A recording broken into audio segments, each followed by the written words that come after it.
देश का वातावरण इस समय में बहुत स्पष्ट है। जिन्होंने राम का विरोध किया वो सब सत्ता से बाहर हैं। जिन्होंने राम की भक्ति का संकल्प लिया आज वो सत्ता में हैं। तीसरी बार की सरकार श्री नरेंद्र मोदी के नेतृत्व में बन गई है। देश उनके नेतृत्व में दिन दुगनी रात चौगनी तरक्की करेगा, यह विश्वास जन जन में जागृत हुआ है। राहुल ने ये घोषणा की थी कि मैं लिख कर देता हूँ कि 4 तारीख को देश के प्रधानमंत्री नरेंद्र मोदी नहीं होंगे। देश अब आगे बढ़ चुका है इससे, और वह अपनी नई मंजिल और नए आयाम को और नए नेतृत्व के साथ देखना चाहता है। भगवान ने यह श्री नरेंद्र मोदी, बीजेपी, एनडीए को सुअवसर दिया है कि वह इस देश को तेज गति से आगे बढ़ाएं। ऐसा है, देश का वातावरण इस समय में बहुत स्पष्ट है। जिन्होंने राम का विरोध किया वो सब सत्ता से बाहर हैं। जिन्होंने राम की भक्ति का संकल्प लिया आज वो सत्ता में हैं, और तीसरी बार की सरकार श्री नरेंद्र मोदी के नेतृत्व में बन गई है।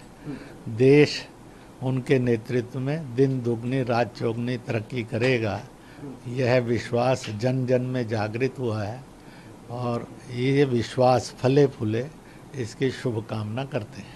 सर, ऐसा ही बयान लगभग थोड़ा बहुत सेम जो है मोहन भागवत जी का भी तो 102 दिन पहले आया था, उसको लेकर आप क्या कहना चाहेंगे? ऐसा है कि पूजनीय सरसंघ चालक जी के बयान पर और देश के अंदर संघ की ये रीत है कि उस पर कोई टिप्पणी नहीं की जाती। सर, राहुल की बात करी आपने और केजरीवाल की बात करी प्रधानमंत्री को लेकर। अभी आपने मैंने तो इसलिए कहा कि राहुल ने ये घोषणा की थी कि मैं लिख कर देता हूँ कि 4 तारीख को देश के प्रधानमंत्री नरेंद्र मोदी नहीं होंगे। केजरीवाल ने कहा था कि मैं लिख कर देता हूँ इतना आंकड़ा जो है इंडी अलायंस का आएगा। तो उनकी घोषणाएं हैं पॉलिटिकल स्टाइल की। अब इसको आप जो भी शब्द देना चाहे दे सकते हैं।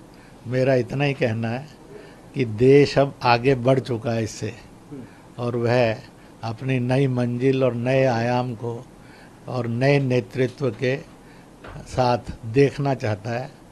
और भगवान ने यह श्री नरेंद्र मोदी, बीजेपी, एनडीए को सुअवसर दिया है कि वह इस देश को तेज गति से आगे बढ़ाएं।